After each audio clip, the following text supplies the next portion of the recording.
Hello guys, pag-usapan natin itong interview ni Mr. President with the Russian reporter.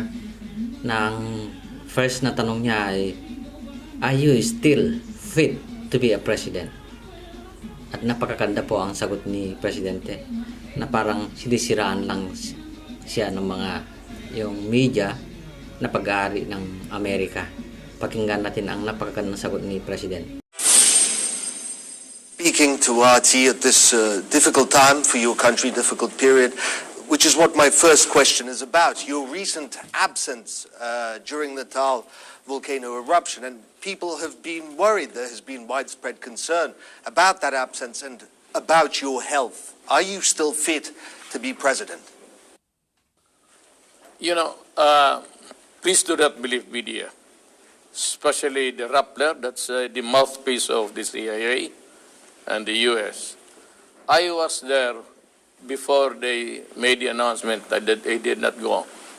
I was there 2 days earlier. Then I went home to Davao to rest. When I came back last night, I went directly again to the evacuation areas. So do not believe that kind of garbage being dished out by Rappler, which is an American CIA-funded news agency, and which has been, well, they have not paid their taxes, and we are questioning them because media must be 100% owned by the country, the Philippines. We found out there are a lot of, for one, it's owned by the Americans, and so it does violate the Constitution, which says that media or the press should be owned by 100%. And the second question is of the reporter is, have you learned the lesson that Trump is trying to teach you? He said. At sinabi ni Duterte na it should be the America should learn the lessons from us. Napakatapang ng ating presidente. Have you learned the lesson that Trump was trying to teach you? It should be the U.S. who should learn the lesson from us, because they think that we are a backward country, that we are in inevitable times, that we are incapable of dispensing justice. We have survived. In 1946, we were declared a republic. And before that, we fought the Americans in their occupation. You see, the opposition and the communists got together to invent these issues about Secretary de Lima receiving money by way of campaign contributions from the drug lords in this country. And the Americans simply do not believe that a Secretary of Justice is incapable of receiving money to finance or to ensure the victory. And they wrote on the issue that it was a trump-up charges by the opposition, the yellow, the liberals, and by the communists. And so they started to believe in the lies of the opposite side. Now, we cannot do anything. Trump says that, not just Trump, but the United States says that one of the sanctions would be that they would not allow the entry of any official connected with the prosecution of Secretary de Lima. I countered that if you do that, then I will not allow the Americans to enter into the Philippines without a visa. They should get a visa from our embassies there. As of now, they come and enter as if they own the place. So I countered that if you do that, then you start to have to present as a visa before you enter the country. One of the staples of your presidency has been a U-turn in foreign policy. You've been making a lot of other friends with, for example, with Russia, with China. My question is, what can Russia and China offer you, the Philippines, that America can't? Nothing, except that you respect the sovereignty. Because America continues to look as a vassal state. Then the third question Because is, when we were under the American, what China and Russia can give that America can't? Yan po ang pangatlong tanong kay Presidente. At sinagot niya na nothing but just respect. Tama po yun ang sabi ni Presidente dahil parang walang respeto ang Amerika. Parang pinakikialaman nila yung ibang bansa. Lahat ng maliliit na bansa, pinakikialaman nila. Hindi lang sa Philippines. What can Russia and China offer you, the Philippines, that America can't? nothing, except that you respect the sovereignty. Because America continues to look as a vassal state. Because when we were under the Americans for 50 years, and they live off the fat of the land before we got our independence. We went to war against them. So, if you do not, if I cannot get a credible posture from the Americans, I can get it from the Russian and the Chinese government. It's because they respect the sovereignty of the country, which America is totally lacking. It's not only the Philippines, but over the world, they do not respect sovereignty of government. Well, in recent years, you've pointedly been shopping for example, Russian weapons. Yes. Most recently, the joint Indian-Russian cruise missile. Yes. But you never got your credit card out. You never did. The question is, why? What are you waiting for? We had to do. We had our priorities. I was buying for 12 cargo helicopters. And, you know, we are not a rich country. However, we program the funds of government, how to budget it. There's always not enough to get a credible posture from the Americans. I can get it from the Russian and the Chinese government. It's because they respect the sovereignty of the country, which America is totally lacking. It's not only the Philippines, but over the world, they do not respect sovereignty of government.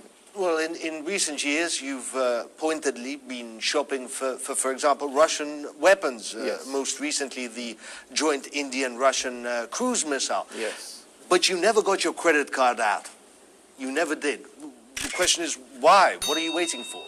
We had to do. We had our priorities. I was buying for 12 cargo helicopters. And, you know, we are not a rich country. However, we program the funds of government, how to budget it. There's always not enough to go around with. So, I'm sure that we'll have to make the down payments and be prompt in our, you know, just because Russia is a friend, doesn't follow that we do not, we abscond or we do not pay our debts. So it's still money, and we're really short of it, actually. We're not that rich. But we have placed the orders now. 12 military helicopters, cargo choppers. how far do you think trade and cooperation, friendship between Russia and the Philippines can realistically go? After all, there is 8,000 kilometers separating Moscow and Manila. What do you want from this relationship? Is it nuclear energy or mining or something else? I'm sure Russia could come here and look for viable businesses that can help Russia, your country. And we do not consider the distance as a limit in our friendship, in our desire to be a partner of Russia and the rest of the Eastern countries in trade and commerce. We do not think that the distance is on the minus side. It's a plus side. And nothing can really be a hindrance if you really want to do it with another country. Well, one country that's been getting very close to the Philippines is China. Physically, Yes. it has been getting very close because, Yes.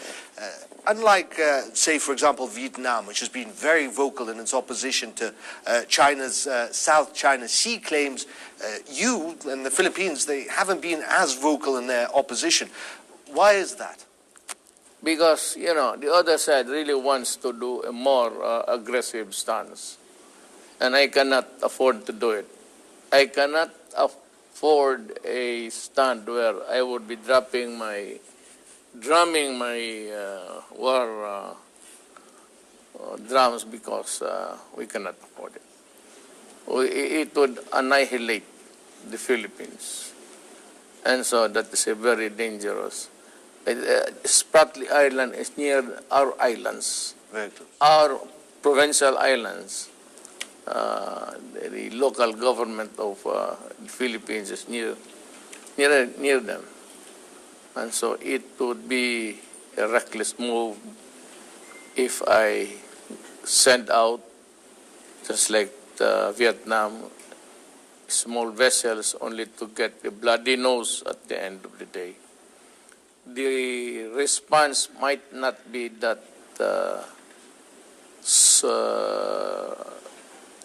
contained if I get to move because of the so many American ships here.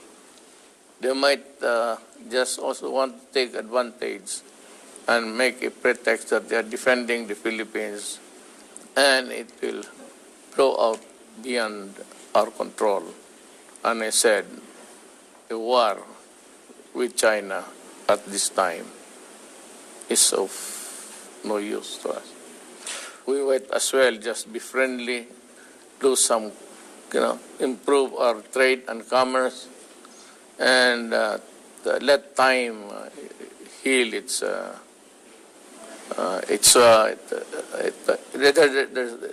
Tomorrow will take care of itself. One thing for sure. And like any other historical claim, the world is always changing. And we did not really do it at the expense of the lives of Filipinos. Well, speaking of changing times, you've been president now, you're into your fourth year. Honestly, how would you rate yourself? How would you rate what you have done? Because your war on drugs has divided the world. Correct. Your Duterte-nomics, as they call them, have divided economists. Will you be remembered as someone who solved problems or as someone who created problems? Well, no need to remember me in the future. But let me say it here and now, that drugs can destroy, uncontrolled drugs in a country will destroy itself. And I've told everybody that if you destroy my country, like the Philippines, with drugs, I will kill you. There's no quarrel about that. I will kill you.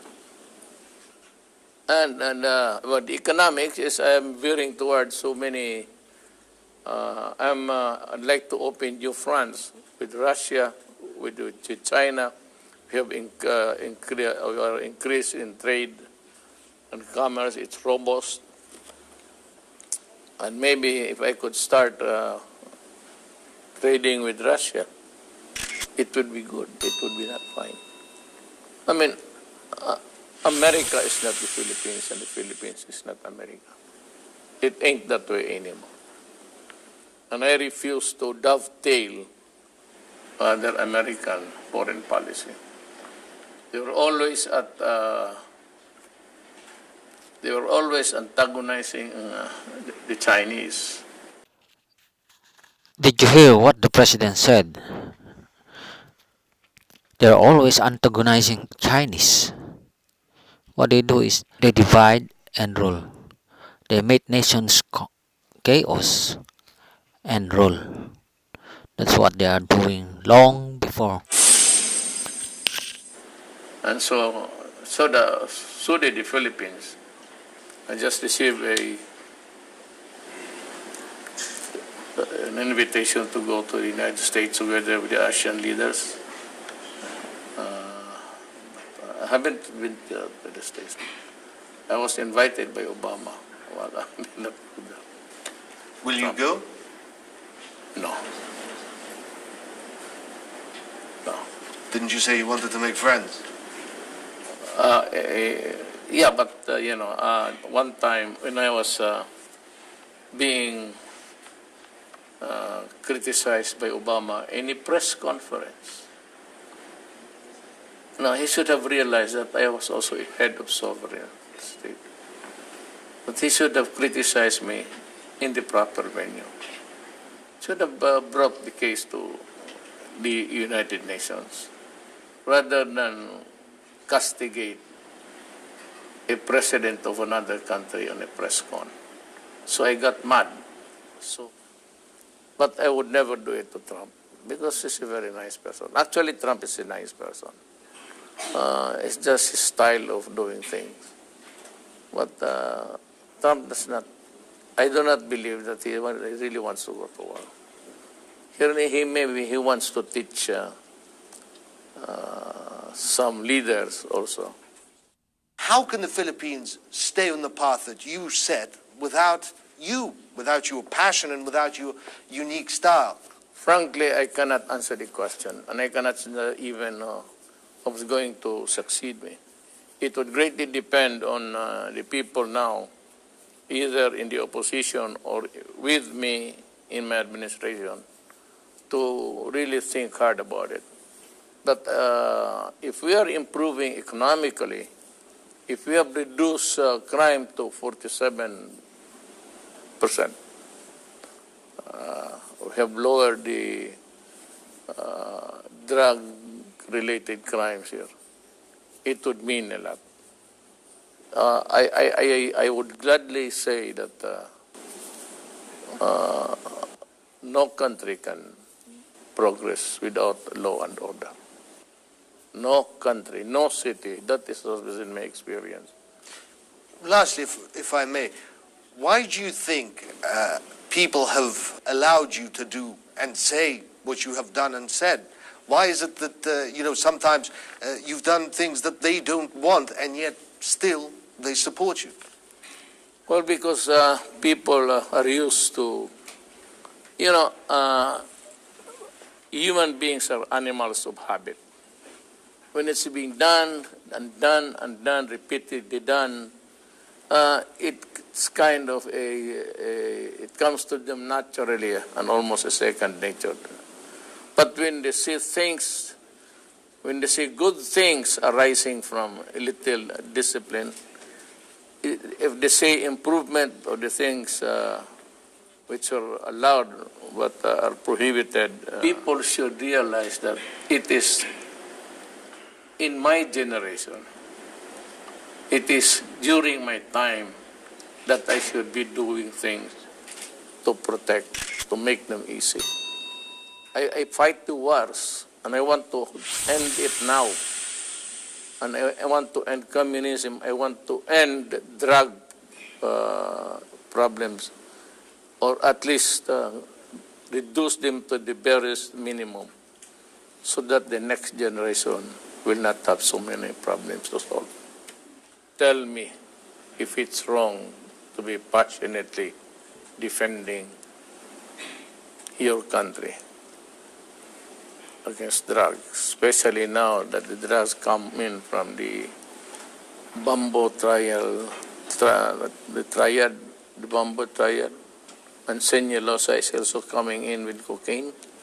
There has never been there's always been a short of supply, but now there's an abundant, and it would only come from Mexico. And the triad countries there in somewhere in China.